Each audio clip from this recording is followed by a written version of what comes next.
আসসালামু আলাইকুম ওয়া রাহমাতুল্লাহি ওয়া বারাকাতুহু। বিসমিল্লাহ, আলহামদুলিল্লাহ, ওয়াসসালাতু ওয়াসসালামু আলা রাসূলিল্লাহ, আম্মা বা'দ। আজকে আমাদের ক্লাস নং হচ্ছে 55 নং ক্লাস। গতকালকে আমাদের পড়া ছিল সূরাতুল বাইয়িনার দুইটা আয়াত, আজকেও দুইটা আয়াত। আয়াতগুলো যেহেতু লম্বা সেজন্য কম কম আনতে হচ্ছে। আজকে 7 এবং 8 নম্বর আয়াত। আজকে সূরাতুল বাইয়িনা শেষ পড়া। আজকে সূরাতুল বাইয়িনা এখানে অল্প অল্প করে আমরা আলহামদুলিল্লাহ অনেক বড় একটা সূরা শেষ করে ফেলেছি আলহামদুলিল্লাহ। আপনাদেরকে প্রত্যেক দিনই বলা হচ্ছে ক্লাসগুলো থেকে আপনারা কিছু না কিছু নিয়ম অবশ্যই শিখে নেবেন। প্রত্যেক দিনের ক্লাসগুলো থেকে যদি কিছু কিছু নিয়ম শিখে নিতে পারেন তাহলে আপনাদের জন্য কোরআন বোঝা এবং পড়া অনেক সহজ হয়ে যাবে। তাহলে আজকে আরম্ভ করা যাক বাকি অংশটুকু। আউযু বিল্লাহি মিনাশ শাইতানির রাজীম।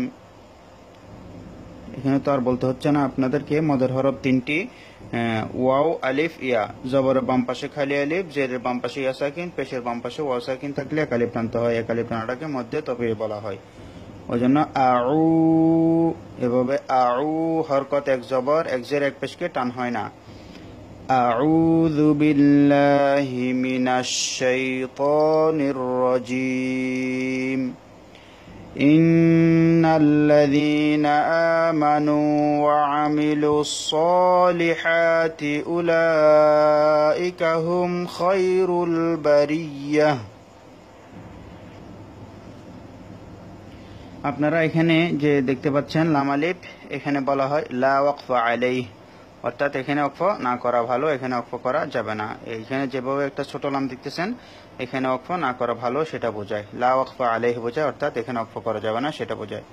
তাহলে আমি আপনাদেরকে নিয়মগুলো একটু বলে দিই। এখানে ইন নুনের মধ্যে তাসদীদ, সেজন্য ওয়াজিব গুন্না। আল্লাযী জের বাম পাশে ইয়া সাকিন এক আলিফ টানতে হবে। আ খাড়া জবর এক আলিফ টানতে হবে। নু পেশের বাম পাশে ওয়া সাকিন এক আলিফ টানতে হবে। এখানে স খাড়া জবর এক আলিফ টানতে হবে। লিহা খাড়া জবর এক আলিফ টানতে হবে।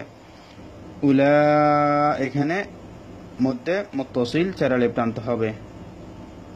হুম খায়রুল বারিয়াহ, এখানে বারিয়াহ তাটাহা হয়ে যাবে, যেহেতু এখানে আয়াত শেষ 7 নম্বর আয়াত, সেজন্য তাটাহা হয়ে যাবে অক্ষর কারণে। ইন্নাল্লাযীনা আমানু ওয়া আমিলুস সলিহাতি উলাইকা হুম খায়রুল বারিয়াহ জাযাউহুম ইনদা রাব্বিহিম জান্নাতু আদনিন তাজরি। আবার এখান থেকে আমরা পড়ব তাজরি মিন তাহতিহাল আনহারু খালিদিনা ফিহা আবাদা। এখানে 3 আলিফের চিহ্নটা দিই নাই, চিহ্নটা দিয়ে দিচ্ছি। তাহলে আপনারা দেখেছেন আমি এখানে তাজরি এখানে থেমেছি। এখানে যদি থামি তাহলে আমাকে এখানে তাজরি এখানে টানতে হবে এবং আবার পিছন থেকে পড়তে হবে। যেহেতু এখানে ওয়াকফ করার অনুমতি নেই, সেজন্য আমাকে আবার পিছন থেকে মিলিয়ে পড়তে হবে। যে জায়গায় ওয়াকফ থামার অনুমতি নেই সে জায়গায় পিছন থেকে মিলিয়ে পড়তে হয়। আমি থেমেছি এখানে আবাদা, এটাকে বলা হয় ওয়াকফ মুতলাক। ত যে চিহ্নের মধ্যে দেখবেন এখানে ত রয়েছে, এখানে ত রয়েছে, এখানে ওয়াকফ করাই ভালো, ওয়াকফ করাই উত্তম। যদিও বা আমি বলি আয়াত থেকে আয়াত পর্যন্ত ওয়াকফ করা উত্তম, কিন্তু আয়াত থেকে আয়াত পর্যন্ত এত বড় নিঃশ্বাস তো আমাদের থাকবে না, তাই এখানে এটা ওয়াকফ মুতলাক, এখানে ওয়াকফ করার অনুমতি রয়েছে এবং ওয়াকফ করা ভালো। আমি আরেকবার বলে দিচ্ছি নিয়মগুলা। জাযা এখানে 4 আলিফ টানতে হবে, যেহেতু মদের হরফের পরে গোল হামজা, সেজন্য এটাকে মধ্যে মুত্তাসিল বলা হয়। জাযাউহুম মিম সাকিনের পরে শুধু বা আর মিম আসে তখন গুণনা হবে। এখন কিন্তু বাও নেই, এখানে মিমও নেই, সেজন্য মিম সাকিনটা গুণনা হবে না। ইনদা নুন সাকিনের পরে দাল এসেছে, সেজন্য নুনটাকে গুণনা করতে হবে। রাব্বিহিম জান্নাতুন, নুনের মধ্যে তাসদীদ ওয়াজিব গুণনা। আদিনিন তানবিনের পরে তা এসেছে, অর্থাৎ 2 জেরের পরে তা এসেছে, সেজন্য এখানে গুণনা করতে হবে। তা আদে কলকলা হরফ, তাজে কলকলা হরফ। আদিনিন তাজরি জেরে বাম পাশে ইয়া সাকিন এক আলিফ টানতে হবে। এখানে মিয়া গুণা করতে হবে, যেহেতু নুন সাকিনের পরে তা এসেছে। তাহতিহাল আনহারু, এখানে নুন সাকিনের পরে হা এসেছে, সেজন্য এখানে গুণা হবে না এবং হাটাকে এক আলিফ টানতে হবে খাড়া জবরের কারণে। খালিদিনা জেরে বাম পাশে ইয়া সাকিন এক আলিফ টানতে হবে। ফিহা আবাদা, এখানে 3 আলিফ টানতে হবে, যেহেতু জবর বাম পাশে খালি আলিফ, মদর হরফের পরে লম্বা হামজা এসেছে, সেজন্য এখানে মধ্যে মুনফাসিল 3 আলিফ টানতে হবে। আমি আরেকবার পড়ে দিচ্ছি আপনাদের জন্য, লক্ষ্য করুন। জাযাউহুম ইনদা রাব্বিহিম জান্নাতু আদনিন তাজরি মিন তাহতিহাল আনহারু খালিদিনা ফিহা আবাদা। এভাবে রাদিয়াল্লাহু আনহুম ওয়া রাদু আনহু। রদি আল্লাহ যেন না হয়, রাদিয়াল্লাহু আনহুম, নুন সাকিনের পরে হা এসেছে, সেজন্য এখানে গুণা হবে না। ওয়া রাদু আন, এখানে আন যেন না হয়, নুন সাকিনের পরে হা এসেছে, গুণা যেন না হয়, এখানে পেশটা বাদ যাবে অক্ফ করার কারণে।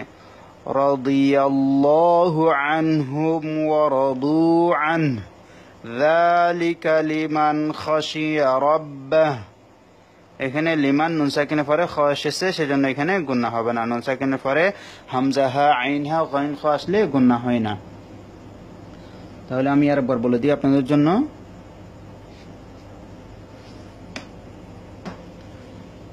আউযু বিল্লাহি মিনাশ শাইতানির রাজীম। إن الذين آمنوا وعملوا الصالحات أولئك هم خير البرية جزاؤهم عند ربهم جنات عدن تجري من تحتها الأنهار خالدين فيها أبدا রাদিয়াল্লাহু আনহুম ওয়া রাদু আনহু। আর যদি এখানে আমি না থামি তাহলে রাদিয়াল্লাহু আনহুম ওয়া রাদু আনহু যালিকা লিমান খাশিয়া রাব্বাহ, তখন আনহু এই পেশটা উচ্চারণ করতে হবে। আর যদি থামি তাহলে আন, পেশটা সাকিন হয়ে যাবে। আরেকবার বলে দিচ্ছি, রাদিয়াল্লাহু আনহুম ওয়া রাদু আনহু যালিকা লিমান খাশিয়া রাব্বাহ। এভাবে আপনারা আজকে কম রয়েছে পড়া, আপনারা খুব ভালোভাবে শুনিয়ে দিবেন আমি আশা করি। আর যত তাড়াতাড়ি শোনাতে পারেন ততই ভালো, আমি তাড়াতাড়ি আপনার জন্য পড়াগুলো রেডি করতে পারি এবং আমার একটু সুবিধা হয় যদি আপনারা তাড়াতাড়ি পড়াগুলো শুনে দিতে পারেন। চেষ্টা করবেন আপনারা যেন খুব তাড়াতাড়ি পড়াগুলো ভালোভাবে শিখে শুনিয়ে দিতে পারেন। আল্লাহ আমাদের সবাইকে তৌফিক দান করুন, আমিন। আসসালামু আলাইকুম ওয়া রাহমাতুল্লাহি ওয়া বারাকাতুহু।